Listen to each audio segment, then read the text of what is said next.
Morning বন্ধুরা, কেমন আছো তোমরা? আশা করি সবাই ভালো আছো। আবার চলে আসলাম একটা সকালের সাথে, খুব সুন্দর একটা সকালের সাথে। আর এখন বাজে কলকাতার পাক্কা 6টা। আর সারা রাত ঘরে ছিলাম না, আমি আর আমার ছেলে ওদিকে ছিলাম। আর আমার বড়মশাই এসেছে 4:20 বাড়িতে। তা সারা রাত কারেন্ট ছিল না, আর সারা রাতই কারেন্ট ছিল না। এখন জাস্ট কারেন্টটা আসলো, তা আমি ঘরে আসলাম। এখন লাইটটা পাখাটা চালালাম। আর খুব ঘুম পাচ্ছে, এখন কি বলবো, সারা রাত ভালো করে ঘুমোতে পারিনি। এখন মর্টিন জ্বালাবো, ঘরে যা মশা প্রচন্ড। এখন মর্টিন জ্বালিয়ে দেবো, একটু ঘরে মশাটা পালাবে, একটু পাখার তলায় শোবো, তারপর উঠে কাজ বাজ করবো। ডাকবে, আগে মর্টিনটা জ্বালিয়ে নিই, একটু মশাটা যাক, তারপর দেখে নিয়ে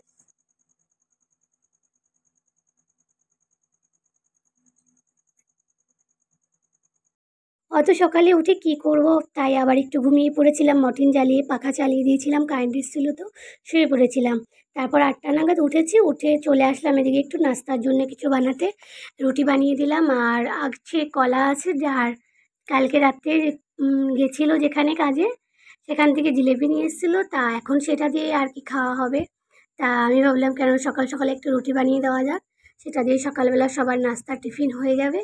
তারপরে ও বলল যে একটু মাছ নিয়ে আসবে, কিন্তু মাছ নিয়ে আসবে, আমি কিন্তু খুব টেনশানে আছি মাছ নিয়ে আসবে শুনে। সকালবেলা তাড়াহুড়ো করে কটা রুটি করে দিয়েছিলাম, সবাই কিন্তু খায়নি এখনো, তাই একটু দেরি হয়ে গেল। আর কালকে রাত্রিবেলা জিলেপি কিনে নিয়ে এসেছিল, সেটাকে আমি জল রেখে থালায় ঢেকে রেখেছি, না হলে তো পিঁপড়া ধরে যাবে। আবার এদিকে বেলার দিকে দেখো আমি মশলা গুছিয়ে রেখেছি, কারেন্ট নেই বলে আমি মশলাটা পিষতে পারছি না। সর্ষে, জিরে, ধনিয়া, লঙ্কা, রসুন রেখে দিয়েছি। আর আমার বড়মশাই মাছ কিনে এনেছে, একটু বড় বড় পিসই করেছে এবার, বলেছি বলে। এখন চালটাও বাছা হয়নি, আমি এটা এখানে রেখে যাই, মাছটা নুন হলুদ মাখিয়ে রেখেছি। তা এখন একটু জামা কাপড়গুলো ভিজিয়ে দিই, বাইরে প্রচুর রোদ উঠেছে। কিন্তু প্রায় 2:30 বাজে, তোমরা দেখতে পাচ্ছ ঘড়ি কাটা একদম 2:30 বেজে গেছে, 2:25 হয়েছে। আর এখনো আমার দেখো রোদ উঠেছে, শরীরটাও ভালো লাগছে না। একবার না শুয়েছিলাম একটুখানি, ওদেরকে রুটি ফুটি খাইয়ে দিয়ে, তা আমার মাথাটাই ঘুরে গেছিল, উঠতে পারছিলাম না। এগুলো না ধুয়ে দিলে জলটা নোংরা হয়ে গেছে।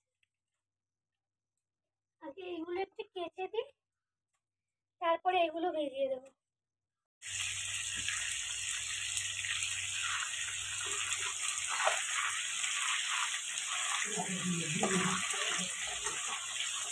মাছের কথা শুনে তখন এই ভয়টাই পাচ্ছিলাম, জানতাম কারেন্ট থাকবে না।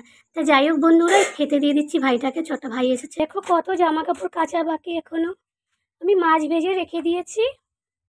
আর এখন এগুলো কালকে ভিজিয়ে রেখেছিলাম, শরীরটা ভালো না, তাই আর কিছু করিনি। আর এগুলো আজকে ভিজিয়েছি, অনেক জামা কাপড় আছে এখন কাচবো। মাছটা ভেজে রেখে দিয়েছি, রুটি আর জিলেপি ছিল, কলা ছিল, সেগুলো আমরা এখন খেয়েছি সবাই মিলে। আর কারেন্ট আসেনি বলে মশলা বাটতে পারিনি বলে, কেননা হাতে একটু ব্যথা আছে। পরশুদিনকার মাংস ধুতে গিয়ে না, ওই সেই মাংসের হাড্ডিটা নোকের ভিতর ঢুকে গেছিলো, তাই একটু ব্যথা আছে বলে হাতে আর মশলাটা বাটতে পারলাম না। তা মাছটা ভেজে রেখে দিয়েছি, সন্ধ্যাবেলা কারেন্ট আসলে একবারে আমি রাতের জন্য মাছটা একবার রাত্রিবেলা করে ফেলবো, তাহলে রাত্রিবেলা হয়ে যাবে আমাদের সবার। তা চলো, সবাই মিলে কিন্তু জিলেপি আর রুটি খেয়ে নিয়েছি, কলাও সাথে ছিল, খেয়ে নিয়েছি। এখন আসলাম অনেকক্ষণ পরে, একটু বিশ্রাম করেছিলাম বসে বসে অনেকক্ষণ।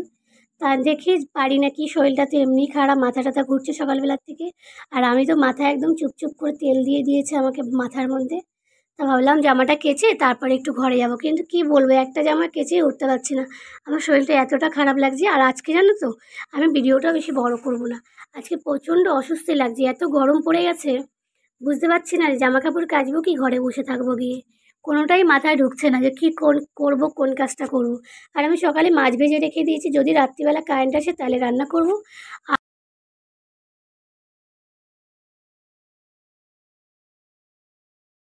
যাই হোক, যেরকমভাবেই হোক, আমি কিন্তু কষ্ট হলেও সব কিছু ধুয়ে দিয়ে এখানে মেলে দিয়েছি।